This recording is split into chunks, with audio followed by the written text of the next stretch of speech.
Yo, what's going on, everybody? It's your boy Roc from Roc Lifestyle. We are at the Natural Olympia here in Vegas, IMBA style. And I told you guys I was going to bring some really inspiring people, right? Well, here's one of them. Oh man, you picked me. Oh yeah. Bottom of the barrel. This is one of them, guys. This gentleman, without saying so many things about him, because I want him to, give himself off, but very inspiring. Military personnel, you know what I'm saying? Team captain, and also a great teacher. Oh. Hey man, can you tell the people who you are, brother? So my name is Brandon Lirio. I am currently the two-time reigning Mr. Olympia for Classic Physique here in the IMBA PMBA. I'm also the director of my own company, Battleground Fitness, and I own a line of supplement stores called the American Nutrition Centers in Connecticut. And I also am a veteran of 11 years of the United States Air Force. So that's all right. Hey man, well, first of all, I'd like to thank you for your service. Thank you, man. I appreciate it. It's no draft anymore, so we all do this. 100% volunteer force, man. Exactly. But what I brought you here for is because I'm in this movie called Destinova. The movie is all about motivation and dedication to the youth, and showing the motivation by leading by example, just kind of like yourself. And a lot of things are going on in life that we can't control, but there's a lot of things we can control. So I want to tell the people a little bit about what made Brandon the man he is right now. Sure. It's interesting too, because one of the reasons that I joined the military and one of the reasons I own my own companies is because when I was growing up, my family was poor. We didn't have any money. I was lower middle class at best. I grew up in a small, low-income area in New York called Spring Valley, just outside the city. It had one of the highest crime and murder rates in America up until probably the early 2000s. As far as don't quote me on that, I looked it up, so it was not a nice area. I distinctly remember playing in the living room with my brother, and we went and told my mom that when we were looking out the window, we watched this lady get mugged right in front of our house. Wow. And we had to convince her that we weren't making up a story, because we watched it happen, and it wasn't a nice area. And I moved to Connecticut when my parents split. And my mom remarried to, who now I consider to be my biological father. So I lost touch with my biological father. Luckily, I had a stepdad come in, because had I not, I wouldn't really have a male influence in my life, right? So my biological father passed away on the same weekend as my stepmother, self-inflicted, and kind of spent the rest of high school and my teen years not really knowing what to do. So I had a grade point average graduating high school of 1.8. I was lucky that the military even considered me, and it wasn't because I wasn't capable. I couldn't focus. I wasn't interested. So I basically decided, when my Social Security checks from being a kid and my father passing away kind of dried up, I don't have enough to get into college. I have no grade perspectives in terms of who would even try to accept me academically, and I had a really bad anxiety disorder where anytime I would try and leave the house, I would get physically ill to my stomach. So I started losing a ton of weight, but professionally, in terms of when I always had a job at 15 and a half, I liked being somebody giving me the reins. And so I decided, all right, it's either sink or swim. I've got no school prospects, no business prospects.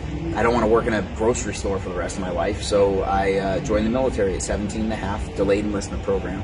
And I joined an accelerated course for 1W, which is meteorology. And I went to a super accelerated 2.5-year degree in 8 months.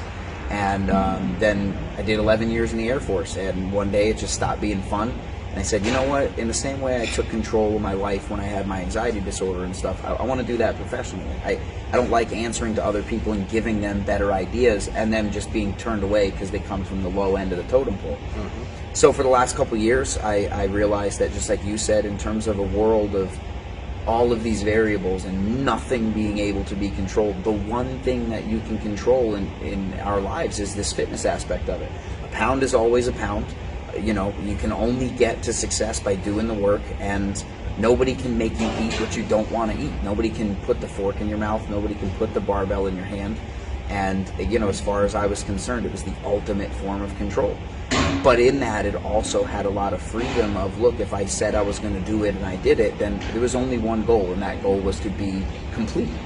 And ever since 2014, when I opened up Battleground Fitness, that's basically all I've done all day, every day with every person, is just try and empower them through the idea that in this world of endless variables, the one thing we can control is this portion of our lives. And I would really hope that anybody looking for a light in the darkness understands that you really can find it in this really strange niche culture of the gym and bodybuilding. So that's very you make this interview, everybody, first of all, usually doing interviews, Brandon, man, I have to kind of pull it out of people. And it was like, dude, it's like you took out a book and you actually had a plan.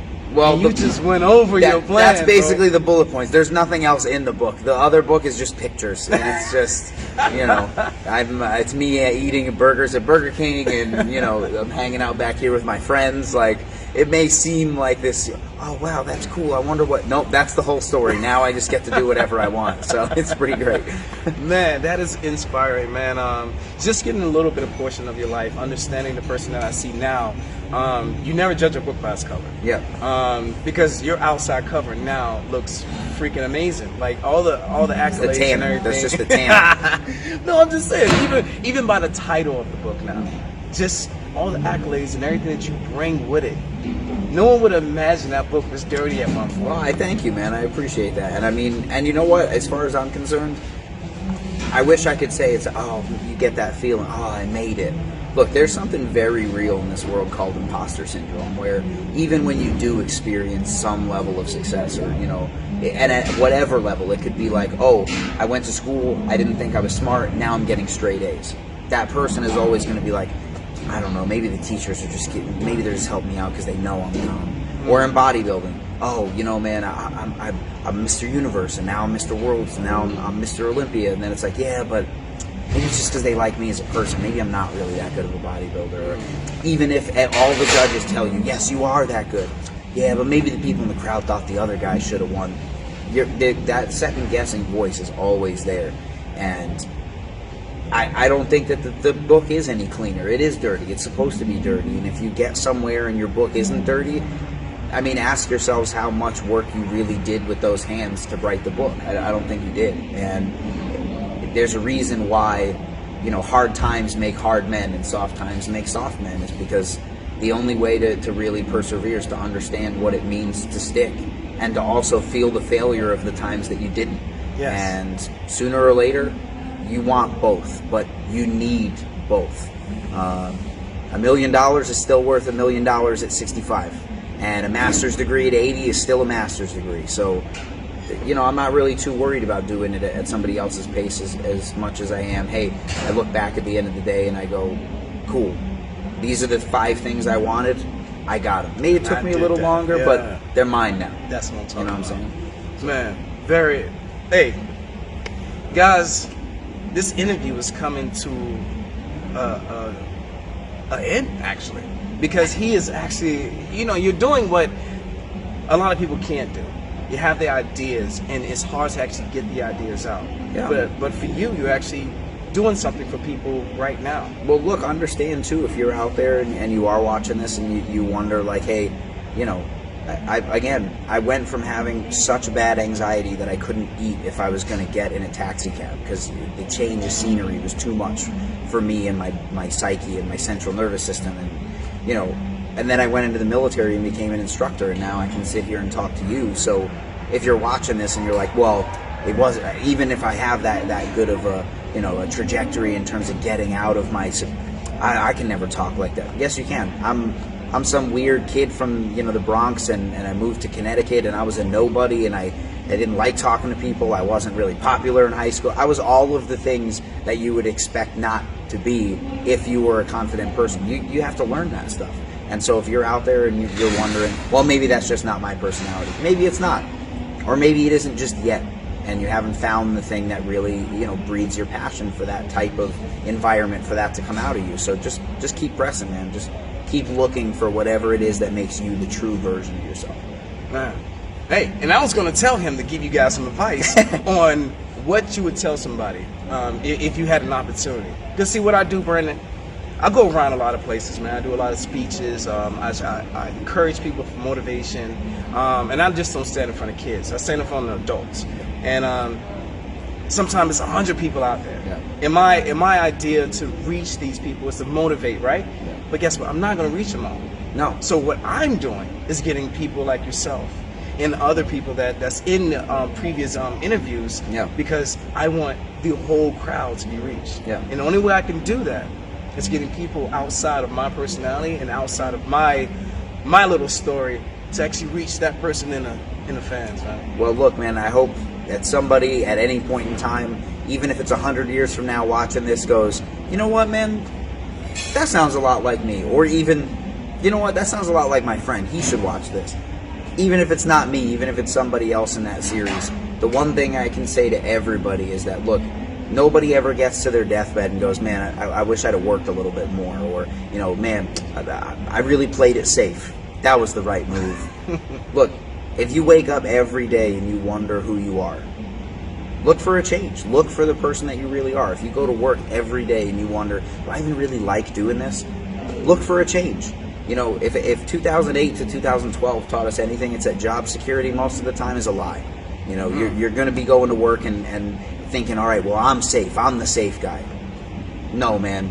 And if you're only going there for the paycheck, you know, there's a reason divorce rates are so high and suicide rates are through the roof, and, you know, malnutrition is basically the #1 killer of American citizens. It's because we're unhappy.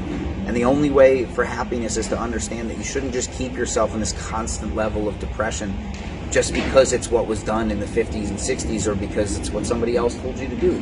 If you want to make your own way, then make your own way. And I'm not here to tell you it's always going to be easy, and I'm not here to tell you that it at any point will get super easy. But at least what it will be is yours, and you'll have that ownership. So go out there and own it, man. You know? Well, you heard it from the man here, man. This is your boy Roc from Roc Lifestyle. I'm here reporting for Access to Experts. This is an expert. My man. Hey, man. Hey, tell the people one more time, what's the name of your company? Because we want to make sure that they need the help. You can reach me at Battleground Fitness. It's bgfitonline.com. You can also hit me up on Instagram. It's at BGF_Lirio.